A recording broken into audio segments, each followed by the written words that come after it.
gives you the best combo just for setting up this Neferi. It has also been their most popular one that we've been seeing as well. So I think it's fine with where you're at. You're going to be tanky enough, and the dive onto an immobile carry like this Varus is going to be pretty fine for the most part. Sean, all of these are fake. These are fake hovers right now, so we don't have to worry about it. It looks like Peyz is going to be who they're looking to try to pick up something for, though. The Ashe would be interesting, as not as much hard carry potential on that, as we are going to finalize our first rotation here for JDG. Again, the Neferi likely to go towards Shun, and a Nico locked in here, most likely towards missing. The Kalista, actually something that is still available. I can imagine Peyz taking that here on 3. That's normally something that is banned away pretty early on in a lot of the drafts that we have. And usually when we have the Nico, especially when trying to play into like a Varus or something, you usually want to be able to have the Misfortune. So interesting gambit here thrown down by JDG. They're instead, from the side of AL, going to be going for a poke composition. Now, Karma can be flexed into the mid lane, so good to keep that open, but or the top lane. Yeah, Flandre is a bit of a demon when it comes to cooking up there. So a lot of flexibility, but if this is going towards where we think it is for Kael, then very heavy on the poke from the bottom lane here of anyone's legend. We'll see if they grab that Kalista here for Peyz. The Jhin would be, I think, more just trying to match poke with maybe a little bit more poke, a little bit more range damage. We're going to get that style of bottom lane opened up as we head into the second phase of bans. I think right now both teams in the need of a little bit more hard engage. I imagine the top laners could be a good factor or a good place to find that. Okay. I feel like it's so hard to try to ban out Flandre, though. Like, if you're really trying to force him, especially game 1 of a series, I could see it maybe if we went further. You can already see that JDG, they don't know exactly where this Karma is going, so I think a focus is going to be probably ban a mid laner and then ban just one top laner instead. Allah has also been pretty flexible as to what champions he kind of can play, so wouldn't be surprised. I think Poppy starts to get a little bit of value here for the side of AL if they decide to go for it. I'm looking at what JDG have here, and in terms of mid laners that you would want to go with Neferi, I really hate the Ahri, but it's seeming more and more likely that that might end up being the case here. That Rise still available as well. Somebody like Scout played the Hui earlier on a couple of days ago in their matchup against Weibo. Could maybe work out a little bit combined with the rest of the long-range artillery damage that JDG do have with the Jhin. We're seeing right now Alla getting targeted a little bit with the Yorick takeaway. Sion to be matched against Flandre. He was one of the players who really popularized his Sion pick as just being a tank that can like take over a game if it becomes a little bit too later on into this one. So that is going to be the focus there. I'm very curious to see how the rest of this draft does actually end up working out, especially when we take into account the flexibility of that Karma here for anyone's legend. All right, I like the Silas. I love the Silas into whenever enemy team has Sin Sao. Just means that we'll have access to get really deep into that back line. We end up getting that Rise that we teased at the beginning of draft when Neferi was chosen. At least hovered for the time being. Should definitely be the lock-in here. So JDG are going to have solid enough early game. I think that their bot lane getting pummeled, though, is going to be a bit of an issue for them.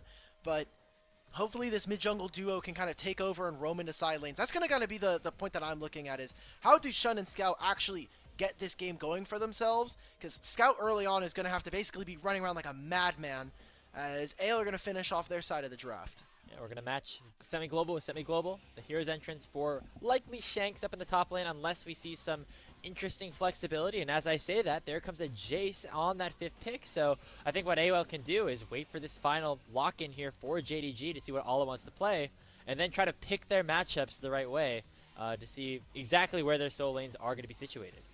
Ooh, Jace here for Flandre. Now, depending on what this topside matchup, I know they can get spicy with it. We have seen Galio in the support position. You can I kind of want to wait. Top into the Ornn. I mean, that's Karma okay. top into Ornn, Jace versus Rise, not a bad matchup there, honestly.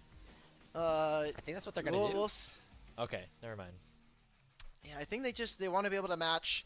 Jace in this game 1 does also mean that Gwen starts to get a little bit more priority, as that's another champion that usually we should be able to push her around very early on. But Here for JDG, they want to play on sides. They really want this game to go late. If they can get to 3 and 4 items, I think they are very happy with this game. Any early dragons they're able to steal away with the bot priority of AL is great. But AL, dive, being able to play at range between Karma, Varus, and this Jace. It's going to be very important for them. How do they take space? How do they control vision around fights? And can they actually deal enough damage to kind of break open some of JDG's champions? Because Rise is going to be particularly difficult to deal with as the game goes on. And Nefiri has on-target ability. So where does all of that damage actually end up landing is going to be really key. Yeah, it puts a bit of a target onto somebody like Peyz on this Jhin as an immobile backline target that doesn't have the same level of escape tools or maybe durability that the rest of JDG Esports' comp does have. We're on the other side for AL. I feel like overall very well-rounded composition for them. I'm curious to see what Hope and Kael can do in this kind of poke-oriented bottom lane. If they can get an advantage there in the 2v2, that'll certainly be big. And also to see what that poke kind of turns into later on. The Jace, actually, we didn't mention this, but it really rounds out how they want to play this in terms of just being able to siege up these objectives as we get later on in this game. Yeah.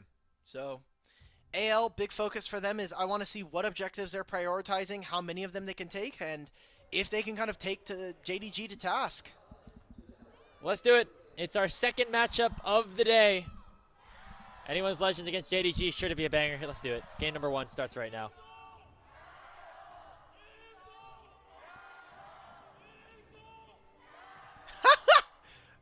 I saw that. One of the fans had the big circle of, as you named it, circle of win, circle of improvement circle here. Of win. We're at positive LPL, here on LPL English. The positives, yes. We were not spending an inordinate amount of time flaming a player earlier, so it's fine.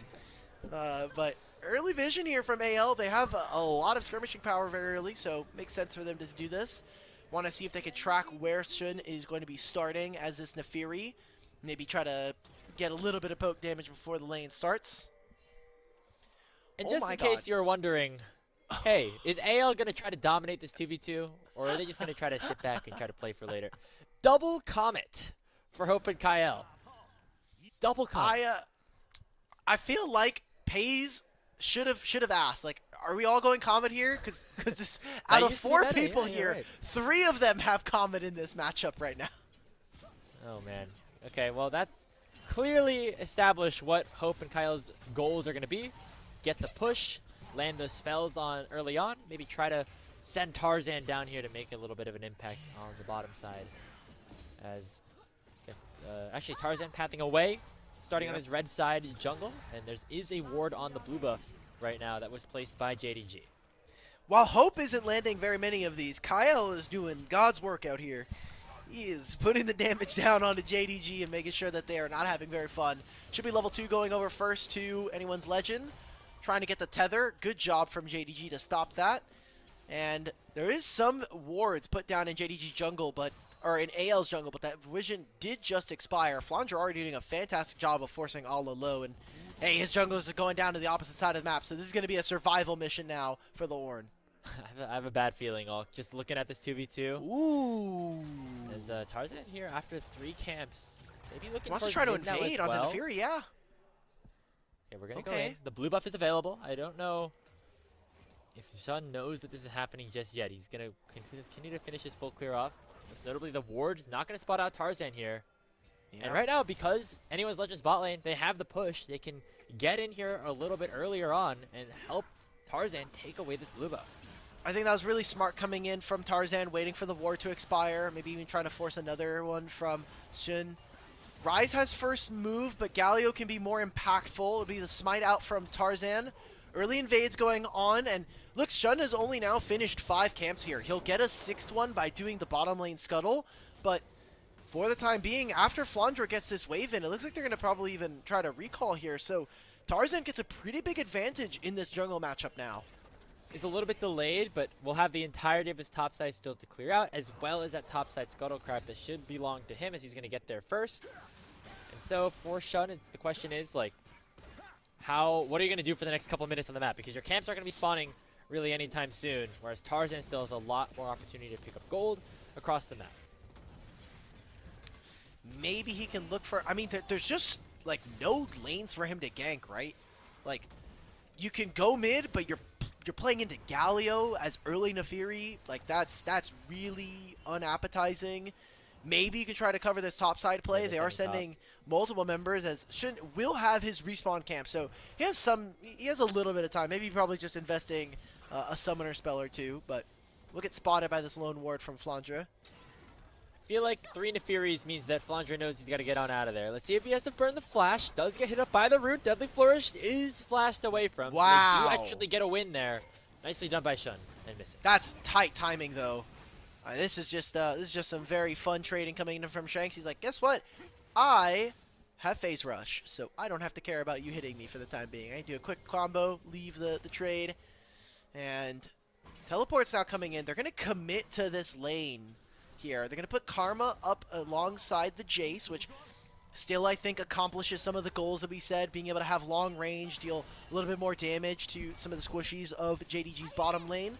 And giving over a lane that Varus should be able to very easily poke onto. So how does Tarzan use this priority? Is this them going to be looking for these grubs, or instead prioritizing the dragon and maybe looking for a little bit more? I think maybe predicated on the fact of when Shanks is able to complete his level 6. Yeah, we'll have the ability to join a fight anywhere, as I feel like right now, if you're AL, you're perfectly fine with how this is set up, especially with that root landing onto missing. Hope gonna get free experience down there, and also just a free lane against Ala, and now actually heads up to the mid lane to try to join his team around these grubs. So it seems like something that maybe AL want to prioritize. No, they're actually just gonna send him right to mid to pick up that wave, as it is Shanks actually rotating down to the bottom side. I think what's gonna happen here is that AL are looking to play around bottom lane. I mean, what could happen here, I think, in theory, with Tarzan is he could try to recall. I just don't think he has a meaningful amount of gold, so you're already starting to see that AL, having already sent Kael down in through the bottom side of this river, he's going to try to protect his top laner where he can, but they're trying to just play around the lane that has the Galio ultimate, right? That's just the more important portion of this game. But they're moving away right now, recognizing that seeing Shun on the bottom side of the map, they just want to try to grab these grubs. Okay, so play away from the Galio, not what we were expecting. Yeah, so John going to get the dragon in response. It does leave Shanks a little bit isolated, but should be able to survive under his turret rather easily. As this seems to be the trade that both teams are just, you know, kind of okay taking. It's going to be grubs on the top side for AL, as despite their bot lane rotating up for JDG, they're still going to lose out on this one. It does mean that, of course, the dragon will go over on the bottom side to the red side, as we've really seen a complete reallocation of where these lane assignments have been going for AL. They're playing it very creatively, and honestly, I feel like they're getting the better end of things overall. Minor gold advantages for their side. JDG hoping that they can get some Drake stacking.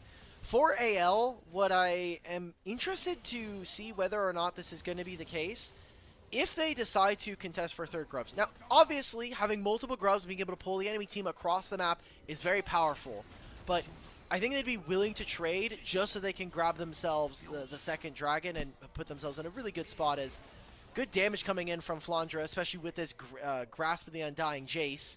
It's been some damage, but it's running a little bit low on resources, so this might just be some free time on the turret here coming in, as Shanks doesn't have teleport, Flandre won't have teleport, and this does mean that Scout can kind of move around the map and move with his jungler, as Shun has now ticked over to level 6. And we take a look at these bot lanes here, now rotated to the mid lane. I have a bad feeling, Alk, about...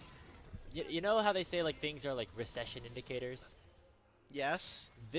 Seeing this 2v2, and also, you know, knowing that in the Ionia season we're only going to get one spawn of grubs in the top side, we're going to get back to like the stupid period where it's like Ashe versus Misfortune support lane, and we just like are just trying to poke each other out. That's what's going to happen, I think. If Project Ashe NA is in charge of the Ashe nerfs, then yes, that is definitely going to be the case. I think that they have nerfed that champion too much, and reallocated a lot of her power budget back into actually having to build items again. Just the carry poke, just like win the poke lane, just do as much damage possible. Core JJ Zyra. Yeah, I mean we have Nico for that, right? Like that's going to be new age. We have Nico Karma. Thankfully it's not 80 carries, because quadruple 80 carries is absolutely miserable for the game, and I think you know, not very fun. So yeah, maybe that's the case. Maybe the third grubs make top laners actually want to play the game. Probably not going to happen, but, you know, anything's possible. As we're getting back into this current season and this current game, and AL are perfectly fine with the game kind of going this way. We did say that AL, their composition does play on range, is very strong on 1 and 2 items, but can kind of lack a little bit in the consistent damage department, and they don't really have a true front line outside of this Galio, but even Galio is going to be mostly building AP this game. Yeah, so, you know, not too many super tanky targets to burst through. I think the fact that you don't have a tank support to deal with on AL side is good for some of these players on, like, for a player like Peyz to go for the lethality. It makes you feel a little bit more comfortable going that way, especially if you can, like, one-shot someone like Kael with a 4-shot. That's 100% worth it, right? And so we'll see if that ends up coming into fruition as we have the grub spawning another minute. I think JDG would love to get control of that and at least even things out. The way that Flandre can position around the map, I think would make it a little bit harder for JDG to play the game if they get all 6 grubs away. So it'll be interesting to see how they try to set themselves up for that. Scout is perfectly fine with this, though. I mean, Galio doesn't have his shield coming back up. It's still on cooldown after taking a bunch of damage. He also can very easily clear this minion wave. So Scout's feeling more and more emboldened, and this is a free lane for the Rise, right? Like, Galio should be able to provide a lot of crowd control, is usually very immovable, but for the time being, like, you're giving scaling time for this Rise, and we'll need to see if Flandre's going to have an impact, because on some of these carries, Flandre has not been that impressive so far, and we're seeing JDG make a pretty concerted effort towards putting resources into top side right now with Scout teleporting. So it looks like actually AL might be okay with giving those grubs up. Maybe they trade it for the dragon, as right now it is Shun in the area around those Krugs. He's going to work his way down to the grub pit that has just spawned up. And Scout, or Flandre I should say, using that teleport bottom lane, will not be able to join AL for this potential fight. So it's going to be a 4v4 for now. All that's going to match, but he has a teleport of his own if anyone's Legends want to contest, and I don't think they're going to really do so. Getting a little cheeky here with some sort of miracle smite steal away from Tarzan. We're going to see him kind of run into the pit, and they're going to run straight actually into the arms of Shanks. Fight is opened up here. Missing gets a flash away. Now the Pop Blossom will land on a 2. Tarzan in a little bit of trouble. Hero's entrance comes out and knocks up Missing. First blood secured here by AL. Hope is the one who picks it up, but it's a trade on the other side as the Sinzao will drop. Hope in some trouble. Jun jumping over top of him. It's already JDG. Pick it up 2. Pick it up 3. As Jun will find the kill on the Hope. And that'll be also the grubs being split here by JDG and AL as JDG come alive in this fight, finally being able to grab them. I think AL just being a little too hasty. There's going to be a lot of gold being given over. It's just Flandre by himself being able to grab any kind of an assist on the other side of the map, getting multiple plates for himself. But the rest of the team, and Tarzan in particular, pulling the trigger a little too early here. I think it's always hard to find and engage when you're playing into a Nidalee or into a Nico, but this right here, I mean, alongside just letting Shun be able to do whatever he wants on this Nefiri, now you've got the curtain call, you've got the Ornn ultimate as well. This is a perfect setup for JDG. I mean, Tarzan should have just maybe tried to smite away one of the grubs and then just get out. I mean, Alla had the TP advantage, and he was going to come in. He used the Call of the Forge God to take down Shanks, and now anyone's Legends are down about 1,000 gold. They lose the grubs anyway. They don't even get one back. And now the target is a dragon. It's at half HP. Tarzan in the area still. Flandre now available to join a fight around the bottom side. Gonna be a smite steal. Oh, Tarzan will take it away. Wow. Just have the better hands on the day is the anyone's Legends jungler. And JDG will get out without losing a life. All right. Well, fair play, man. Steals the dragon, which was something that we said coming in. Like, if they can try to split the dragons with JDG early, that's fine. They haven't really been able to use their bottom lane prowess and even down a little bit. So we've been talking a lot about Hope and Kael. They've been playing a lot of great games together, but Peyz feels like he's number 2 in line. It feels like him and then maybe Leave depending on what form NIP decide to play on the day. And the fact that he's able to go barely even in this lane is a really good sign for JDG. Yeah, he's going to be stronger and stronger as the game goes on as well. As A very good late scaling composition, I should say, for JDG. And then if Fury does a lot of late game damage, then you have, of course, the Auron ultimates going through.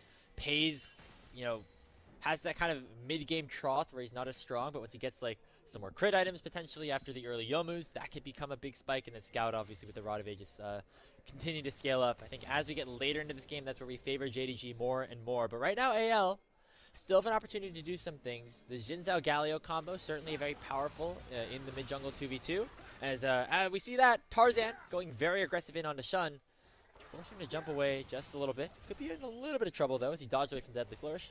Ooh, and we'll be fine. Fancy feet all over the place here. Ala, if they decide to collapse, this could be very dangerous. It is an orange, so it's going to take a while here.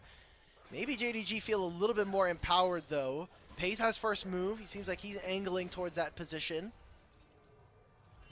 Man, there's just a lot of posturing, a lot of scuffling. Nobody's going to go fully forward, but finally Tarzan does. The Auron Horn is sounded. It'll knock up Tarzan, but not do any damage to him. And now he's completely isolated and taken down as Peyz lands the final shot. And now Kael in a little bit of trouble too. Pop Blossom comes out, not finding Hope, but Shanks will follow the same. It's a double kill over to Peyz. Now Hope going to be the target, the third shot, and the fourth will connect. The barrier used in response, and it will mean that Hope will live. JDG need to push out their waves. They need to recall. Scout even investing to teleport towards the bottom side. Do they want to be able to contest for the Herald? They'll be missing some key ultimates, but even getting some damage on the opposite side here. Getting a demolish as well as the teleport here from the Jace. JDG are finding skirmish after skirmish here. AL feel a little lost right now. They don't have a hyper carry that they can hide behind, right? And a lot of the gold that is in their advantage is from Flandre. We did not see very much gained by Hope and Kael with this poke lane. We take a look at this replay. Look where everyone is. Like, my Nico is, or my Karma is just not on the same screen right now. Good engage, good find from Ala, but Hope has to wait for his cooldowns. He needs to wait for his ultimate. He needs to wait for his spells to come up, and JDG just have more damage in the meanwhile. And I understand that, you know, we talk about the scaling that exists for JDG. If you're AL, maybe you want to try to take advantage of these 1 to 2 item spikes that are starting to come through for some of your carries, but Tarzan has picked some really inopportune times to go in, whether it was around those grubs or then just there on the river where there was no neutral objectives to fight for. Such telegraph plays that are answered easily by JDG, and they're now up 2,000 gold in this game. And they have, again, in my opinion, a really good scaling comp that's going to perform well as the game goes on. I mean, you just look at the items, right? Like, they're barely even on Rod of Ages. We're getting another skirmish here.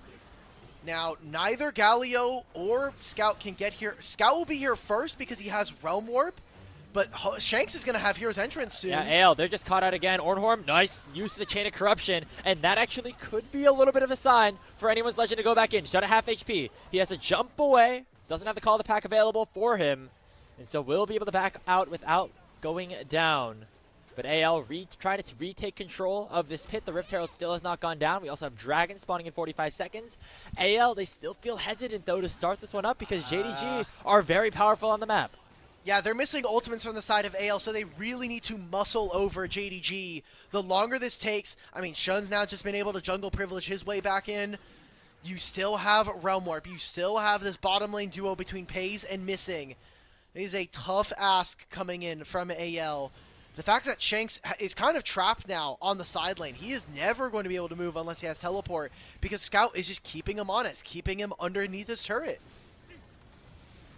And, you know, so far so good for Scout.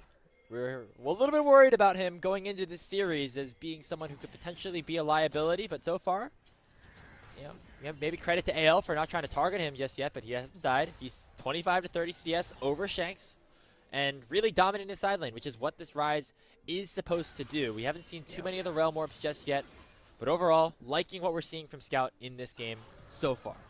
And we get another, potentially a Rise Nico combo. We got teased a bit for it in game 2. It's like the Nunu clips with the Rise. Yeah, but you know those are so much better. I love throwing nuclear bomb Nunu into the back line. JDG, now they had this down at 5,000. The Realm Warp is coming in. Galio can enter with ult. Missing. He has to flash away. He uses both of his summoner spells. Now looking to re-engage. Tango Barbs goes wide. Now Flandre could be isolated. Gets knocked up by the Searing Charge. Gonna try to get followed up here by Shanks, and the Hero's Entrance will come down. Pop Blossom only landing in on the Xin Zhao, who now pops the Crescent Guard. Two-man taunt comes in from Shanks. And now AL coming back in his team fight, but on the back line, it's still Ala stuck in a 1v3. He tries to dash away, but will not be able to find anything. Peyz finally gets one back, but he has to use a lot of his mobility to try and escape from the might of anyone's legend. Such a close fight there, but the damage from JDG just not quite in position. And again, Missing getting forced out, so AL, instead of focusing for the Herald, they're going to try and grab themselves mid-tier 1.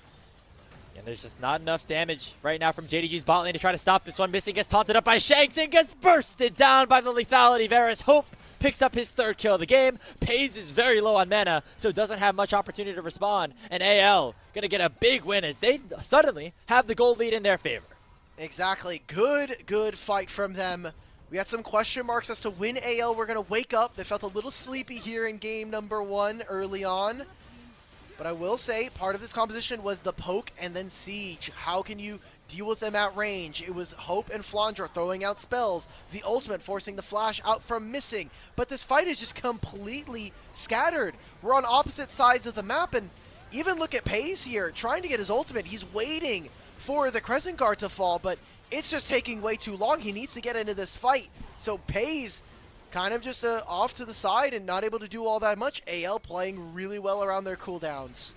And the 1 kill actually went over to Missing on that one. The 4 shot took Tarzan to like 5 HP, and it took 1 auto attack from Missing to finish him off. So he gets the kill credit there. Not the best situation for JDG off of that play. And now Missing could get caught out again. He gets hit by the Chain of Corruption. And that's a lot of damage starting to come through on this. Varus now has 2 completed items and is very strong in this mid game. This is where AL have to try and punch back a little bit after winning that one fight. They cannot keep they have to continue to, keep their foot on the gas pedal. Okay. Thought they were going to maybe go for a Dragon immediately off rip with Missing taking a recall. Seems like they are more worried about having mid priority. Shanks does have the Hero's Entrance in 5 seconds time. Tarzan's going to recall, so I don't think we're going to get all that much. Kind of looking at items right now, I mean, Scout is really powerful.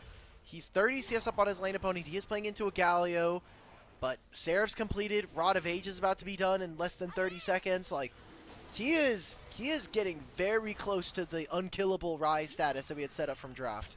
The question is, can Scout position well enough in these fights to be useful? We've seen him have these big leads in some of the losses that JDG have suffered recently. And it's not necessarily that he can't get the leads, it's that he can't necessarily utilize them to the best effect. You see right now that Otacon will be the false lives potentially available for whoever takes that down. There's a little bit of extra pressure potentially around that objective on the top side of the map. As that's where they sent Scout right now for JDG. They sent him there, try to push this wave in. It's going to be matched right now by Shanks. And that's been the way that JDG want to play this map out right now. Mm-hmm. Allah already has upgrades, and he gave one to Peyz. We have upgraded Youmuu's Ghostblade. All right, AL, let's see this turret dive, brother. We're sending him in. Oh, we're getting multiple teleports. Avenger Beams! Okay, everybody's coming into the party. Even the Realm Warp comes through from Scout. He's going to use it to yeet himself on out of there. But now Allah is caught out. 5 members of AL suddenly have converged on the top side of the map, and they have taken down the Ornn. Sean has to jump away. Lewin becomes lightning, already landing on top of him. Here comes Kael with the Rift Herald, but he goes just a little bit too far forward. Might have failed his driving test a little bit there, as AL just get the 1 kill and will back away. Clean play around the map right here, sending everybody up to this side of the map, trying to get that. And what they got out of this was not only the teleport from Allah, but also just grabbing that kill and that top tier 1. Now, Ultimate's still here for JDG. They still have the Pop Blossom if they want it. Shun as well has the Call of the Pact. Takes a long time to kill this thing. He's going to get in. Yeah, it's going to take a little bit here. I think they're a little bit worried. Current Call's opened up, and Scout is coming through. Just has his flash available. Scout joining the area as well. The health bars are suddenly so low. Tarzan has to flash away, but he goes right in the overload of Scout. Scout has found his moment. He's found his opportunity, and he's found himself a triple kill against anyone's legend. That'll be the Otacon leashed on up. Peyz is hitting it, and his team is just doing jungle camps right now. Like, guys, maybe we go for this. Has 2,000 health. They're going to finish this off. JDG, hey, home arena, maybe giving them a little bit of a buff here. They'll have false lives for 2 minutes. Baron will spawn in 1, and Scout finally has that moment on Rise where he's able to take over a team fight. Oh man, that must feel good for Scout. It's been so much frustration, so many opportunities to find plays that just go a little bit by the wayside. But this was just the perfect situation, the perfect setup. They send everybody on AL back right into his waiting arms. AL are a team that really suck at doing objectives, especially ones that are very, very tanky. So Baron, Otacon, later game Dragons, they become very difficult for AL to take unless they have an overwhelming numbers advantage. For now, we get to see it right there. It took them forever to actually take down the Otacon. It doesn't end up being the case, and Scout gets to come on through level 16 now on this Rise, so this Overload does a hell of a lot of damage, and he's going to be a super strong spit pusher for the rest of this game. Even looking at some of the item completions coming on through, Infinity Edge almost done here for Peyz. JDG are cresting the hump of the mid game and getting into a very strong point where AL have just not been able to really push their early game advantages from draft. And back and forth we've gone. However, the later this game goes, we continue to say JDG should have the advantage. You look at Scout, level 16, 3 items. Peyz nearing that Infinity Edge, as you said. Even Shun, with this false life, can get to play very aggressive in these siege attempts of the bottom lane tier 2 turret, which we're seeing another wave crash in with right now, missing. Dude, can they count? This is the question. Can AL count? It looks like they will be able to, as the tier 2 tower does go down. Baron now up on the table. False lives available for another 45 seconds, but it looks like resets are going to be the name of the game now for JDG. All right. Take the game slow for the time being. Get your items. Spend your gold here. Very important for both of these teams, as JDG have been on a pretty big slide in terms of their performance. Starting off the season 3-0, series score 6-0 in game score, which was very impressive, and then immediately losing the next 3. Feels like a immediate crash down back to earth. And I mean, this is a team that we had such high expectations for. The players by themselves should be garnering at least a top 3, a top 2 finish at the very minimum. And kind of having that floundering in the middle of the split, also having their coach leave halfway through, feels like kind of the odds and chips stacked against JDG's favor, sometimes of their own doing, especially when we've talked about some of the individuals play. Yeah, we've seen flashes from this JDG team. It just hasn't specifically all lined up in recent weeks. Of course, they started off the Ascension group stage 3-0. As we previously mentioned, it looked like they were suddenly going to become a top contender. But then it was losses to teams like FPX and then Weibo. But this could be a return to glory against one of the best teams that we have in the LPL. But Scout gets taunted up by Shanks. He's going to get potentially knocked up. He has to flash away from the hero's entrance, but it still knocks up 2 members of JDG, all at half HP. Here comes the Ornhorn. It knocks up just the Jace, and the 4th shot will not find its mark from Peyz. Here comes the engage from Shun, but he gets yeeted all the way away. He goes in target, will try to keep himself alive, finally flashes out as well. Peyz still at full HP. Shun gets the first kill, and Hope is down. Flandre the next to follow, but he gets shielded up, but gets locked down by the deadly flourish of Peyz. That is 3 down for JDG, and only Tarzan and Kael are left alive. Oh no, AL, they're going to falter. They're going to potentially win this game now from the side of JDG.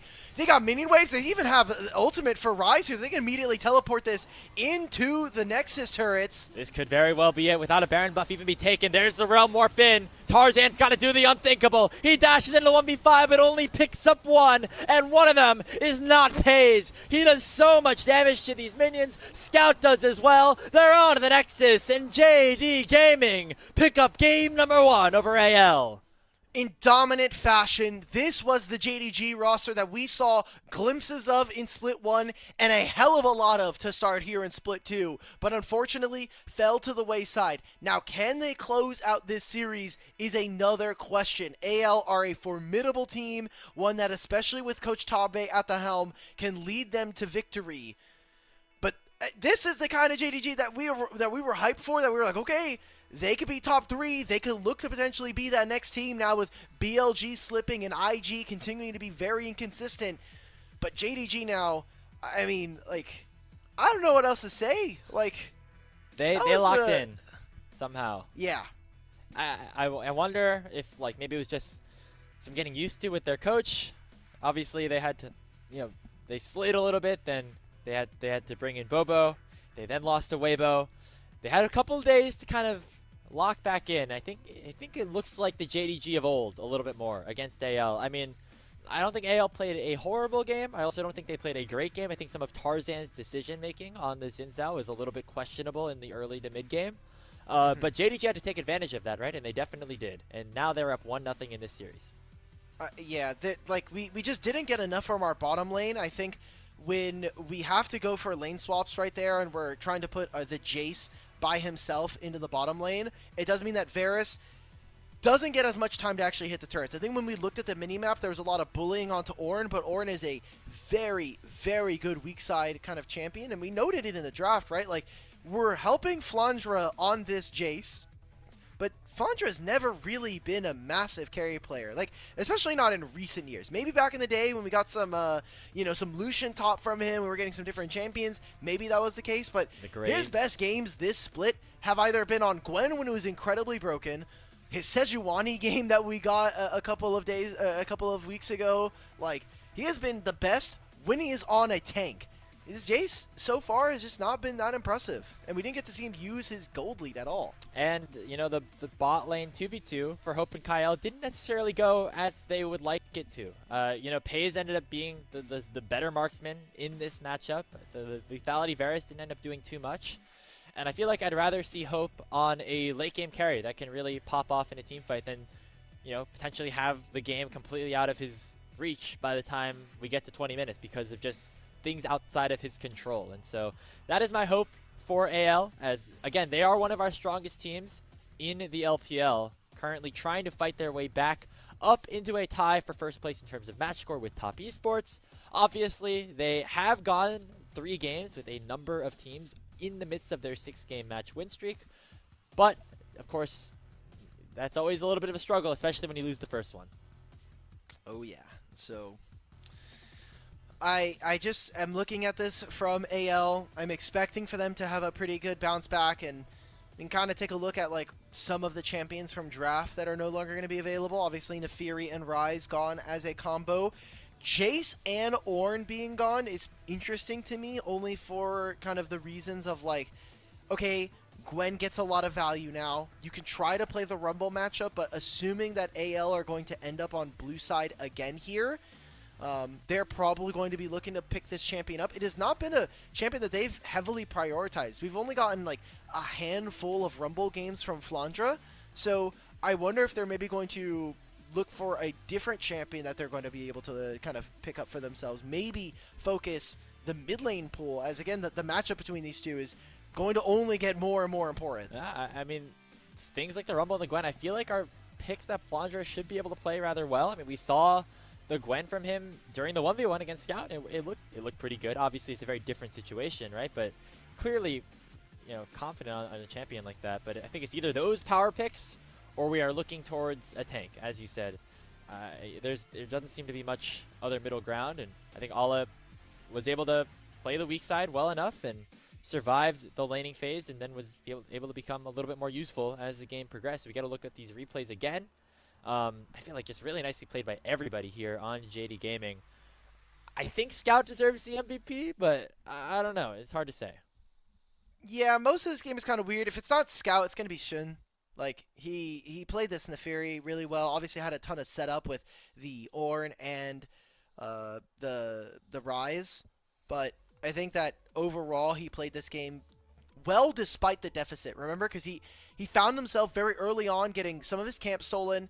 He got 3 quadranted basically by Tarzan. So I think it's a very real possibility that was going to be the case. And we got to see Shun play the Nefiri. This champion is broken. Who could have seen it coming? Still so strong, as this is one of the final fights that we have had in this game. Again, it looked okay for AL, as I was like, oh god, Scout got caught out again, but he has his flash, he's able to live, and that's playing on the edges here for JDG. They knew they had the advantage right here, and it got a little dicey, but they finally were able to lock it down. Yeah. I don't know, this game was kind of over very quickly. We did not see AL play this competition particularly well. Maybe that's a criticism that we continue to have. There have been games where AL just mix execute. They are sometimes reliant on hope, kind of 1v9ing a lot of games, as Shanks plays like a second fiddle almost. It feels very, very much like you kind of have Tarzan and Shanks as a 2v2 can be better than the some of their parts. But I don't know. I'm AL have started to kind of slip in my mind only because I think that they sometimes lack some of the higher level concepts that we see from better teams. But also this year in general for competitive has been very strange. So, all right, we're giving it over to Scout. It's just about who we expected here. Yeah, I think just quickly on that point, the fact that